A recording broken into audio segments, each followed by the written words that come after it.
students, myself Rubina Chaudhary, and today we are back with another lecture of solution. Student, in our previous few lectures we have been discussing continuously about colligative properties, and we have completed all the four colligative property such as lowering in vapor pressure, boiling point elevation, depression in freezing point, and the last one was osmosis.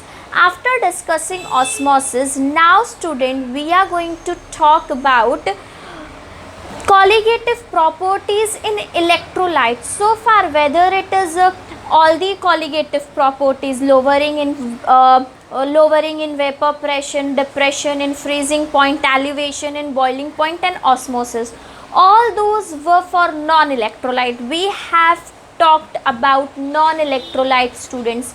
तो अगर हमने non electrolyte की जगह पे at the place of non electrolyte अगर हमने electrolyte use कर लिया तो हमारी कॉलिगेटिव प्रॉपर्टी में क्या चेंजेस देखने को मिलेंगे, that we are going to discuss in this lecture. So we are going to talk about colligative properties of electrolytes. Colligative properties of electrolytes. Okay students, अब तक जो भी सारी कॉलिगेटिव प्रॉपर्टीज़ आपने पढ़ी है वो सारी की सारे आपने पढ़ी है फॉर नॉन इलेक्ट्रोलाइट्स. तो इलेक्ट्रोलाइट अगर डाल देंगे तो क्या चेंजेस देखने को मिलेंगे, let us talk about that. But before talking about that student, हमें ये भी पता होना चाहिए कि इलेक्ट्रोलाइट बोलते किसको हैं और नॉन इलेक्ट्रोलाइट किसको बोलते हैं. Again this is a very important part. तो firstly we will understand electrolytes क्या होते हैं और नॉन इलेक्ट्रोलाइट्स क्या होते हैं. ओके बच्चा, तो हम देख लेते हैं about electrolyte and non electrolyte. अगर आपने कोई भी इलेक्ट्रोलाइट लिया है और उसको आप वाटर में या किसी भी सॉल्यूशन में डाल दोगे तो इलेक्ट्रोलाइट प्रोड्यूस करता है आयंस. ओके बच्चा, इलेक्ट्रोलाइट क्या करेगा, प्रोड्यूस आयंस, मतलब वो कटायंस भी प्रोड्यूस करेगा और अनायंस भी प्रोड्यूस करेगा. जैसे कि NaCl को अगर मैं ले लूँ, if I talk about NaCl, तो मैं जैसे ही अपने NaCl को पानी के अंदर डालूँगी, my NaCl will give me Na plus ions और Cl minus ions. Right student, we all are aware with this. अगर मैंने CaCl2 को डाल दिया तो I will get Ca plus का आयन प्लस 2Cl माइनस का आयन. तो कोई भी ऐसा जो वाटर में जाने के बाद आयंस प्रोड्यूस करता है उसे हम इलेक्ट्रोलाइट बोलते हैं स्टूडेंट. वेयर स्टूडेंट, वो जो आयंस नहीं प्रोड्यूस करता है does not produce ions on dissociation is called as non electrolytes. उसी को हम नॉन इलेक्ट्रोलाइट्स बोलते हैं बेटा. तो कॉलिगेटिव प्रॉपर्टी में इलेक्ट्रोलाइट और नॉन इलेक्ट्रोलाइट का एक बहुत इंपॉर्टेंट रोल है और हम लोग उसी के बारे में आज डिस्कस करने वाले हैं.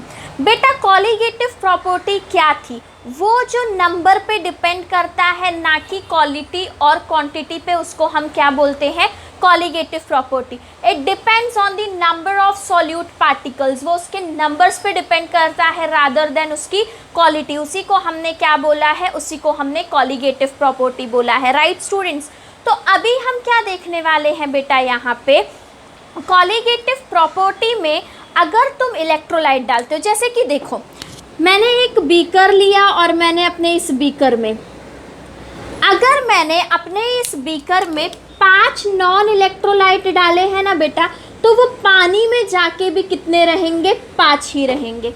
अगर मैंने 5 नॉन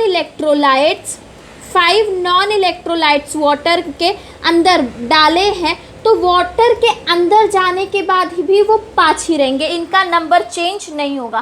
तो हमारा माइंड में क्या है, हमारे माइंड में ये है कि मैंने 5 डाला है और 5 ही रहेगा.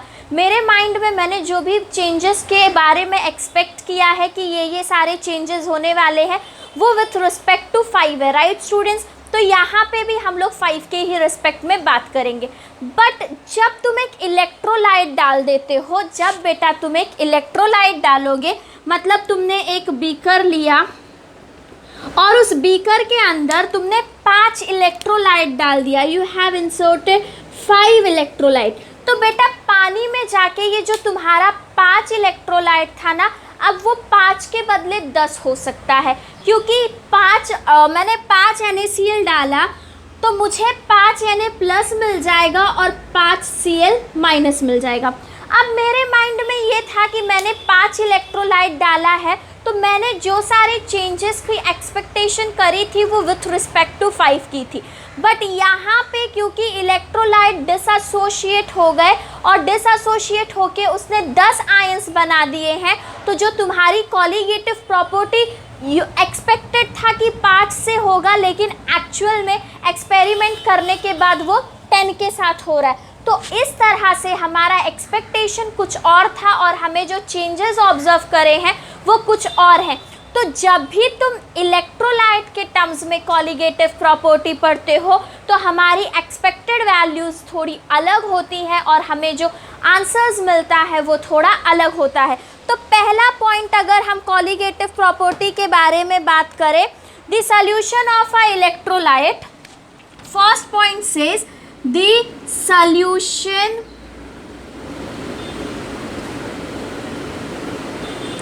solution of electrolyte exhibit colligative property which does not obey non electrolyte. बच्चा जब तुमने इलेक्ट्रोलाइट डाला तो चेंजेस हमारे ध्यान से थे 5 के होंगे और चेंजेस हुए भी कितने, 5 के ही हुए।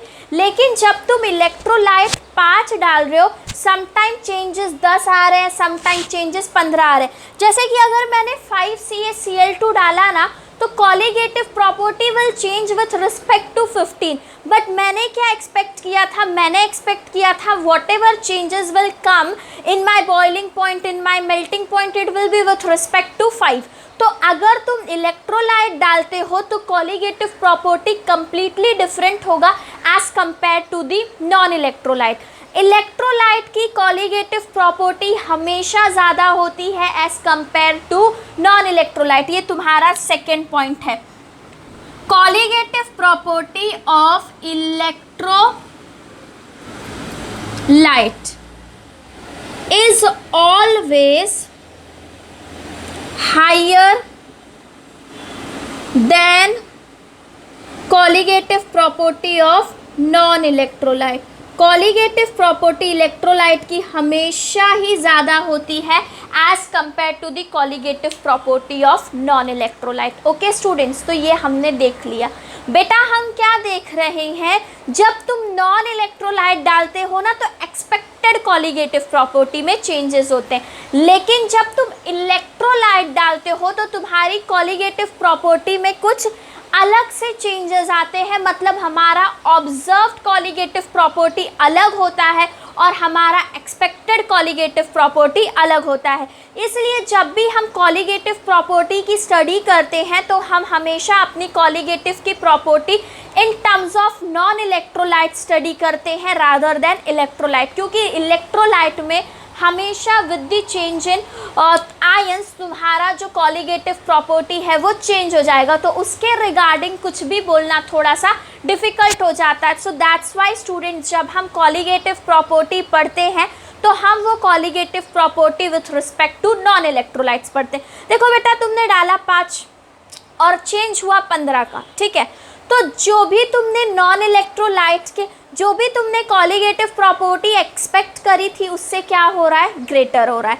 कभी कभी 2 मॉलिक्यूल्स मिल भी जाते हैं तो कभी कभी तुम्हारी कॉलीगेटिव प्रॉपर्टी कम भी हो सकती है। तो इसलिए हमें क्या बोला गया है कि कॉलीगेटिव प्रॉपर्टी नॉन इलेक्ट्रोलाइट की और इलेक्ट्रोलाइट की डिफरेंट होती है। दोनों को एक साथ में पढ़ा नहीं जा सकता है और इलेक्ट्रोलाइट के टर्म से हमने दो चेंजेस देखे हैं। Colligative property electrolyte non electrolyte की एक जैसी नहीं होती और उसका सबसे मेन रीज़न है इलेक्ट्रोलाइट्स प्रोड्यूस आयंस और पानी में जाके उनका number double triple and sometime it is 4 times greater, तो चेंज हो जाता है। तो हम जो एक्सपेक्ट करते हैं हमें ऑब्जर्वेशन में बिल्कुल उसका अपोजिट मिलता है। Colligative property of non electrolyte के कंपैरिजन में कॉलीगेटिव ऑफ इलेक्ट्रोलाइट हमेशा ज़्यादा होगा।